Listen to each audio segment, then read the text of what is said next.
뭐라 그럴까요?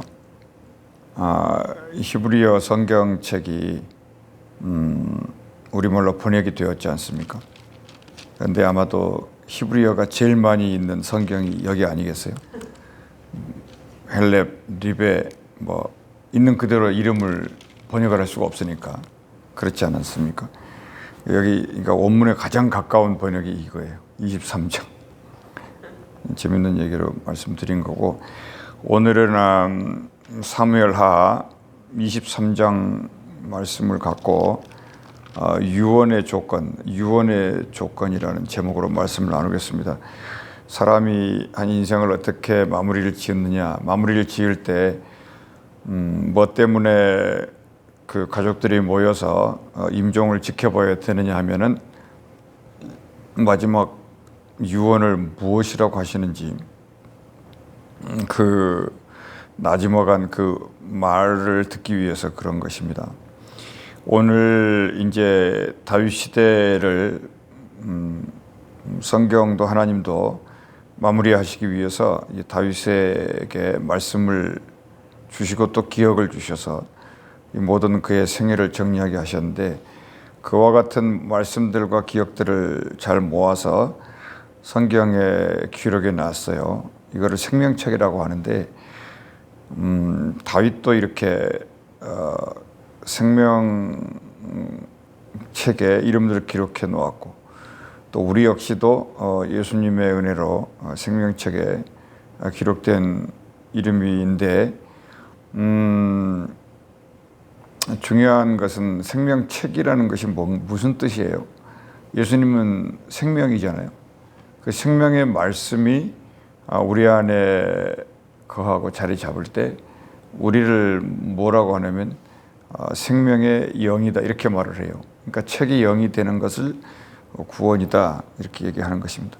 그러니까 이미 이 사람들은 책에 기록이 되기 전에 하나님 나라의 그 은혜 중에서 이제 용사의 은혜, 용명의 은혜, 전쟁을 잘하는 은혜, 그 누구도 돌파할 수 없을 때 돌파해서 이스라엘을 지켰던 그 장수의 자리에서 영원히 이스라엘 책에 지금 기록되어 있습니다. 다윗은 왕 중에 왕이었고, 하지만 이거와 우리가 회고해 볼 때 잘 나가다가 한 번씩 옆길로 새고, 잘 나가다가 또 옆길로 새고, 잘 나가다가 옆길로 새고 여러 번 그랬어요. 그러면서 그럴 때마다 우리가 생각한 것은, 그렇지 천하의 왕이라도 인생이지 이런 생각을 하는 거예요. 그럴 때마다 다윗의 좋았던 점은 뭡니까? 빨리 회개할 줄 알고, 그리고 그 모든 것을 아예 뭐라 그래야 돼요? 우리 몸에 팔이 붙어 있듯이 우리 몸에 어디 나갈 때마다 열쇠가 딸랑딸랑 주머니에 있듯이 이 기도 제목을 달고 산 거예요. 몸에 우리가 모르는 병이 있잖아요. 그런 병을 달고 살아야 되는 거예요. 살아있는 동안에. 그것이 다윗의 운명이었고 기도 제목이었다. 어쨌거나 오늘 그 유언의 조건을 한번 생각해 봤는데, 거기 다윗의 마지막 말이라 이렇게 출발하지 않습니까? 이제 자기 자신을 소개해요. 세 가지로 소개하는데, 여러 가지를 생각했겠지만은 가장 첫 번째는 아버지 이새의 가문의 아들이다. 근거를 제시하고, 그리고 조상 우리는 누구냐? 야곱의 그 야복강의 기도를 통해서 얻은 그 하나님으로부터 출발했는데 나는 그 하나님으로부터 기름을 받은 자였다. 그리고 이제 내 자신이 하는 달란트는 뭐였냐면 노래를 잘했다. 이렇게 이제 얘기를 하죠. 이거는 시편을 이제 예고하고 있는 겁니다. 이제 150편 시편을 예고하고 있는 거예요. 그러니까 성경이 우리가 그 드라마를 보거나 영화를 보거나 소설책을 읽거나 이렇게 할 때 이 앞에 뭔가 이렇게 툭툭 던져놓은 말들이, 단어들이 있는데, 그 단어들은 꼭 이렇게 뒤를 무슨 말을 할 거를 예고를 하는 거거든요. 그러니까 성경도 이렇게 전체를 볼 때 뭐가 툭 떨어져 있으면 여기서 끝나지 않고 쭉 가요. 그런데 그 예수님의 메시아는 계속 중간중간에 안 끊어지고 나가죠. 이렇게 영생이라는 것도 나가고 이런 식으로 쭉 이렇게 연결되는 거기에 눈이 번쩍번쩍 띄어지면서 아 이게 구원이구나, 이 부분을 잊어버리고 내가 있었구나, 이런 거예요. 그러니까 하나님은 처음부터 끝까지에 대한 전체 그림을 가지고 있고 예수님도 그렇고 성령도 그러는데 우리 인생은 이제 어떤 부분만을 이렇게 가지고 하나님이 연결해 주시면 연결하고 그게 깊어지면 이게 전체가 한눈에 들어오고 뭐 그렇게 되는 거예요. 그래서 이제 말씀을 들고 설교도 하고 또 은혜도 나누고 이렇게 하는 겁니다. 우리가 대표적인 유언을 생각을 해봅시다만, 물론 예수님의 유언도 있습니다. 마태마가, 누가, 요한, 사도행전에 5번이나 예수님이 유언하셨지 않습니까? 너희는 성령을 받고 예루살렘과, 이런 것도 있고, 또 믿는 자에게 이런 표적이 따른다. 만민에게 복음을 전해라. 아버지와 아들과 성령 이름으로 세례를 받고 내가 가르쳐 분부한 모든 것을 지켜 행하게 하라. 내가 세상 끝날까지 너희와 함께 하리라. 이런 방식으로 했듯이 오늘도 마찬가지. 우선 야곱이 12아들에게 유언을 했죠. 그 유언의 핵심 메시지가 누구에게 있었냐면 넷째 아들 유다에게 있었어요. 사자 새끼 유다. 그러니까 유다의 허리를 따라 메시아가 온다, 이렇게 말하려고 하는 거예요.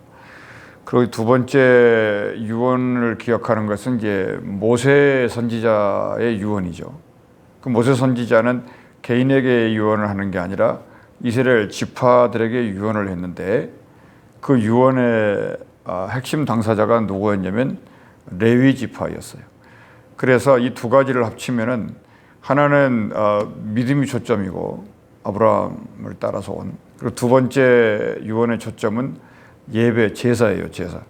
그러므로 이 말씀과 예배의 제사가 이 다윗을 통해서 현장과 현실 안에서 어떻게 열매를 맺느냐, 이제 그렇게 성경이 전개를 하고 있는데 그 전개된 결과를 오늘 여기 하나 다윗의 입을 빌려서 유언이다, 이렇게 정리를 했습니다.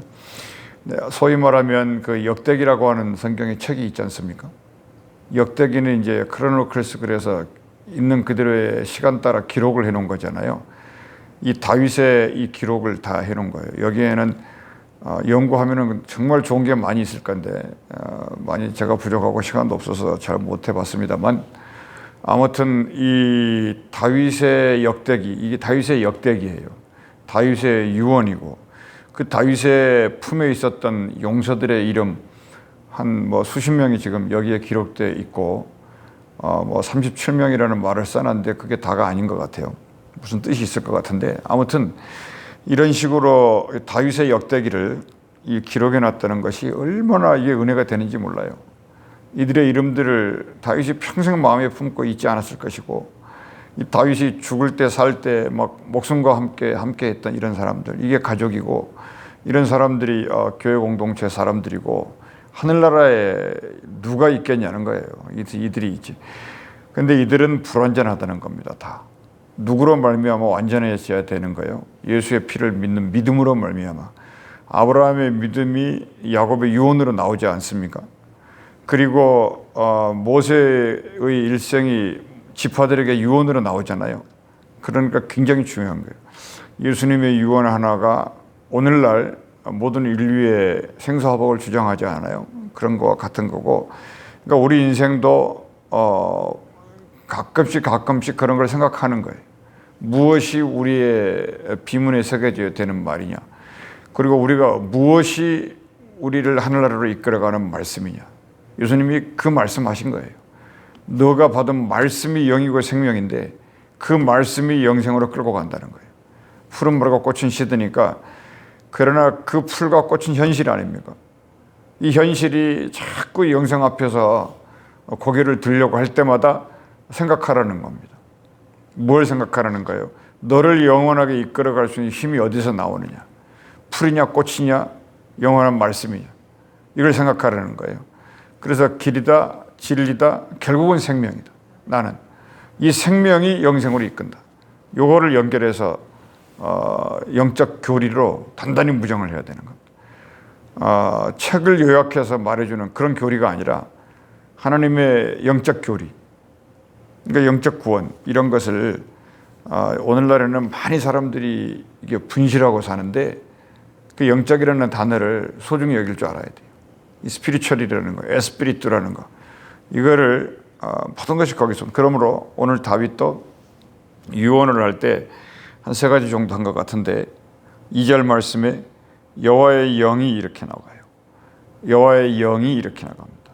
이거 빠져버리면 이건 아무것도 아니에요. 23장. 그러니까 여호와의 영이 수면 위에 운행하시더라. 빛이 있으라 하심에 빛이 있었다.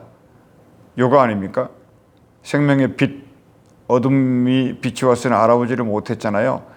그래서 어둠들이 빛을 알아보는 것은 언제 알아봤습니까? 예수님이 말씀하실 때 저분이 빛이다 이렇게 알아본 거예요. 그래서 그 생명의 빛을 가진 사람들이 빛된 삶을 사는 거고, 마태복음 5장에 너희는 세상의 빛이다 그거가 달라요. 예수님이 요한복음에 말했던 세상의 빛이다 이거하고는 다르다고요. 그러니까 굳이 말씀을 드리면 마태복음에서 너희는 세상의 빛이다 이것은 뭐냐면 예수님이 이제 빛으로 너희에게 있겠다 이걸 예고하는 거고, 어떻게 빛이 된다 하는 과정을 이제 전부 이제 보여주시고 하시는 거죠. 아무튼 여호와의 영이 나를 통하여 말씀하셨다 이렇게. 그러니까 말씀은 어떻게 오는 거냐면 여호와의 영이 하신 말씀을 말씀이다 이렇게 얘기하는데, 누구를 통해서 왔냐? 다윗을 통해서 온 거. 이런 걸 진리라고 하는 거예요. 어떤 개인에게 말씀이 임한 거. 이게 진리입니다. 이게 진리. 그러니까 나는 길이요 진리요 생명이라 그럴 때 예수님이 그런 분이시잖아요. 그럼 여기 다윗이 있으면 다윗도 길과 진리와 생명이 그 안에 있어야 된다 이런 뜻이에요. 안 그러면 예수님이 우상이 되시니까 알아들었을 것이고, 아무튼 여호와의 영이 나를 통하여 말씀하셨다. 그런데 그의 말씀이 내 혀에 있다. 이런 식으로 이제 유언을 하는 겁니다.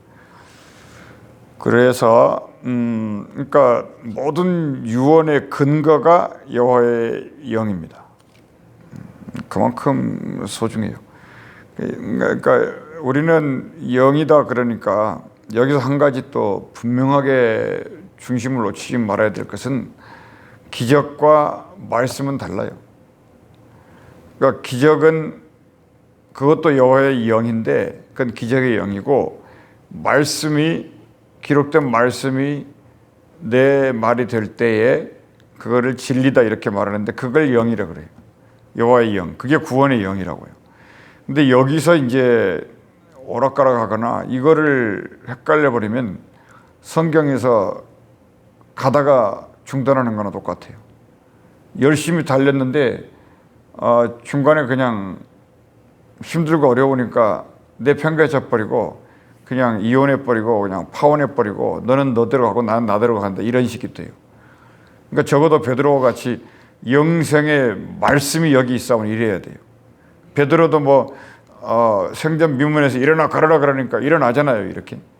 그러면서 너희가 예수를 죽였더라고 강력한 메시지를 전하지 않습니까? 그러니까 이렇게 메시지를 전하는 거예요. 메시지.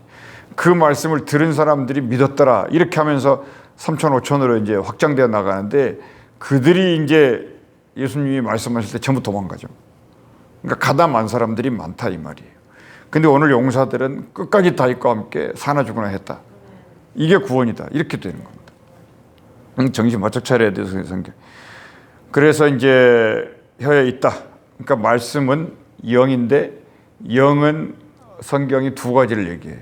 하나는 오리지널로 하나님이 말씀하여 가라사대, 하나님이 모세에게 이르시되, 이게 영이에요.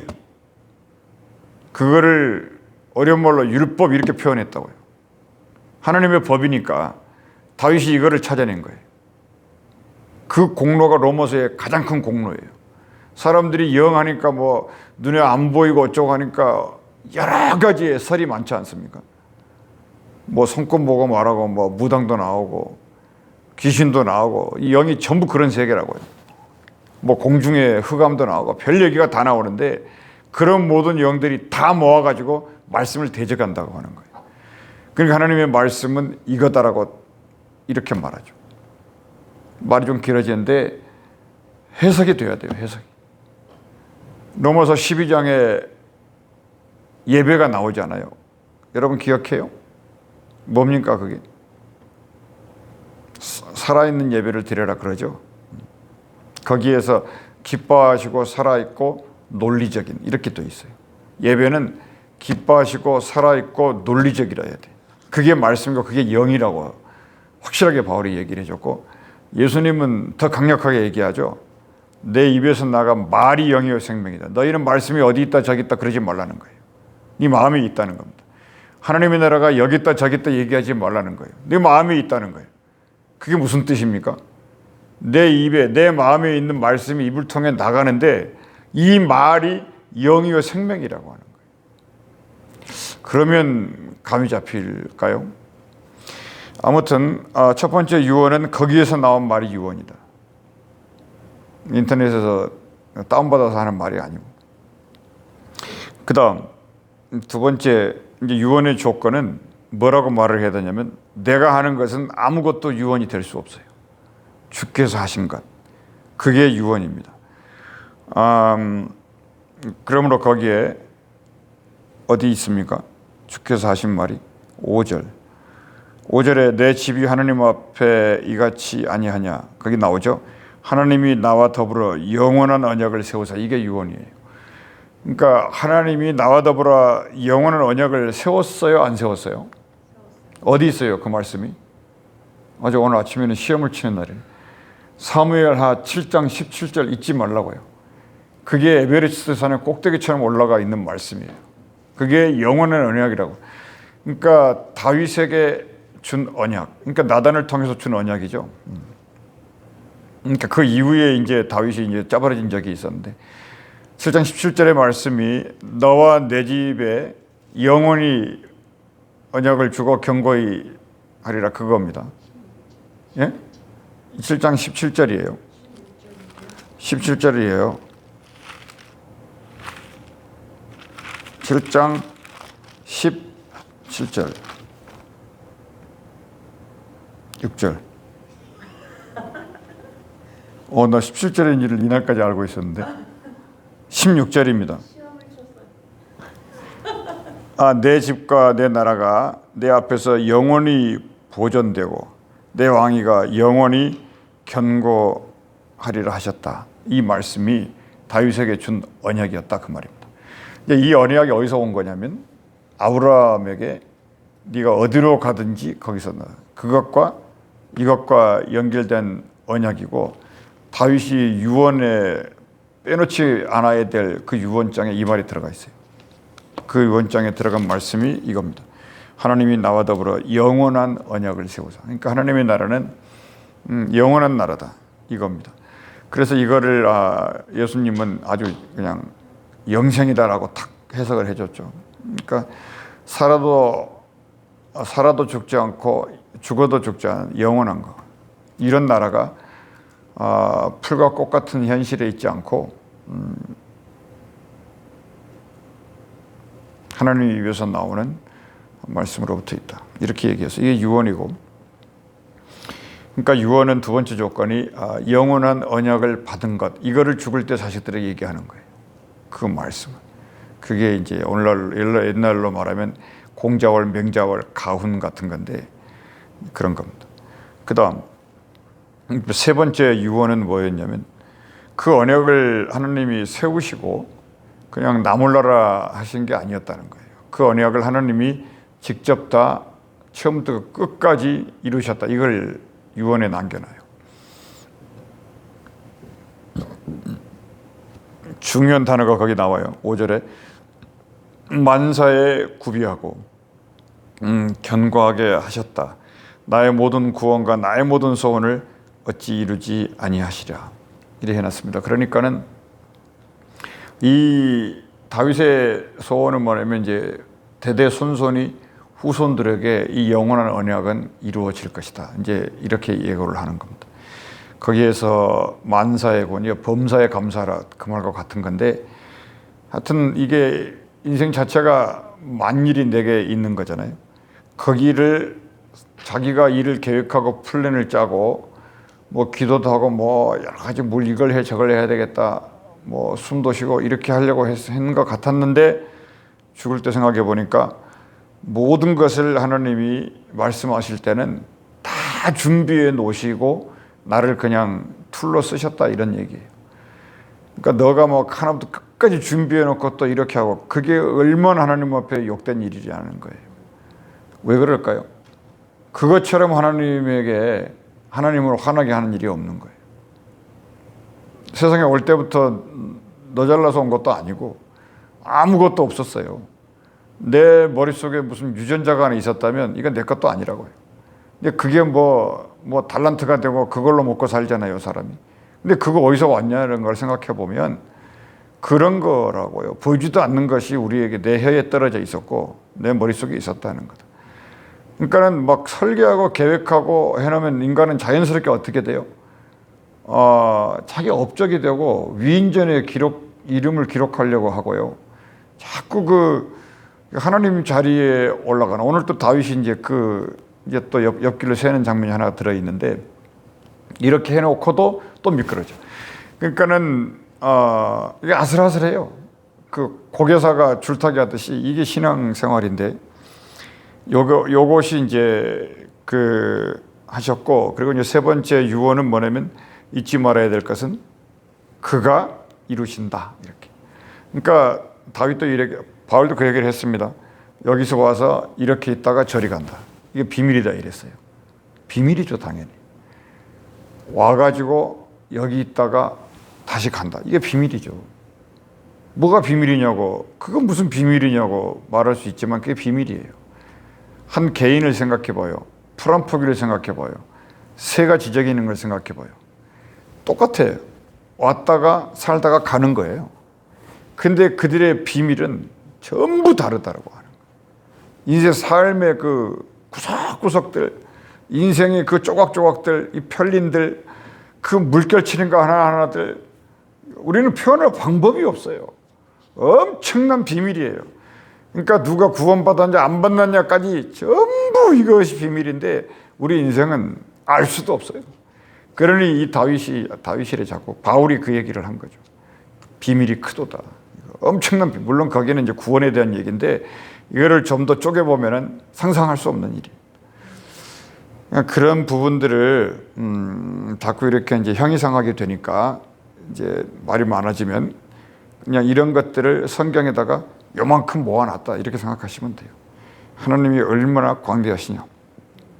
이게 유언이었다. 우리가 또 이런 부분에서 중간에 건너뛴 게 그 3절 4절도 오늘 말씀은 사실은 2절 1절부터 5절까지거든요. 이 3절 4절도 다윗의 유언장이니까 액자에 끼워 넣었을 거 아니에요.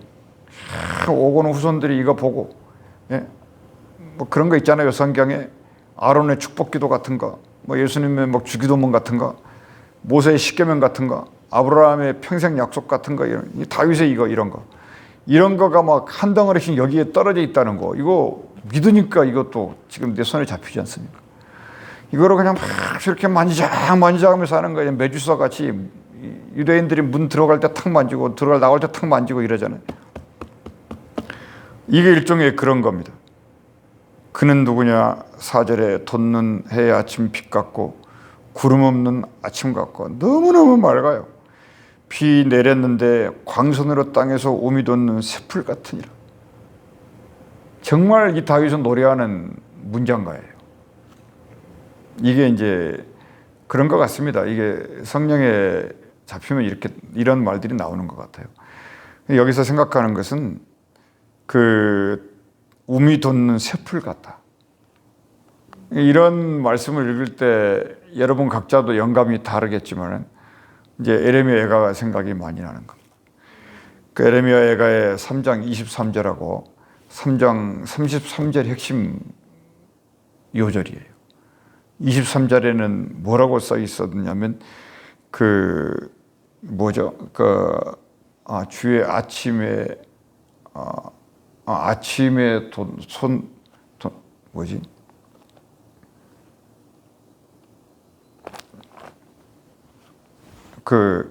여러분 예레미야 애가라고 하는 것이 예루살렘 성전을 다 잃어버린 다음에 탄식했던 거 아닌가요? 근데 그 중에서 이것들이 아침마다 새로우니 주의 성실하심이 크시도소이다 이거죠? 맞아요? 관심이 좀 있을까요? 아침마다 새로우니 주의 성실하심이 크시도소이다 이겁니다. 그러니까요, 주님은 누구시냐? 성실하신 분이에요. 아주 성실하신 분이에요. 근데 어떤 면에서 성실하신 분일까요? 당신이 하신 말씀을 이루시는 면에서 성실하시다 이렇게 표현해요. 그거를 기억을 했으면 좋겠는데, 하여튼 예레미야 이거 아침마다 새롭다. 주의 성실하심이 크시다. 보케르. 그러니까는 여러분 우리가 기도하고 이제 말씀을 듣고 있잖아요. 근데 이거는 뭐냐면 이것 때문에 그래요. 아침에 돋는 풀 같다. 그러니까는 새롭다. 아침마다 성실이 크다. 매일 아침마다 하나님이 말씀하신다. 이런 상태. 그러니까 예루살렘이 없어지고 어떤 환난 공고에 있어도 이거는 있다. 요거는 분명하다. 그러니까 어떤 상황 이건 하나님 살아계신다. 이게 이 말씀이 이제 성실한 것이고, 33절은 주께서 인생 고생 근심하게 하시면 본심이 아니다. 요런 거를 확실하게 이제 붙들어야 돼요. 그러니까 인생 고생 마음 근심은 하나님의 본심하고는 거리가 멀다. 이제 다윗이 이 마음으로 유언을 했다고 하는 것이죠. 이제 끝으로 한 가지를 얘기하겠어요. 그러니까 이 말씀을 가지고 기도하면 이 말씀은 영원의 변함이 없는데 우리에게 올 때는 모든 상황 속에서 해답으로 오는 거예요. 그래서 말씀을 붙들고 기도해야 되는지 정말 그렇게 해야 돼요. 눈 감고 막 기도만 하고 막 무슨 이게 성령인지 악령인지도 모르고 그냥 기도했으니까 됐다 이렇게 돼버리잖아요. 그러니까 마음 근심이 쌓이는 것이고 인생이 안 되는 거예요. 그래놓고 나중에 자기 인생 수틀리면은 빠이빠이 하고, 이런 사람들이 우리 주변에 부지부지수로 많아요. 이게 현실인데 이런 말을 듣기를 힘들어하면 안 됩니다. 이게 하나님의 말씀이 우리에게 어떤 식으로 새롭게 다가오는지, 그게 내 유언이라고 한다고요.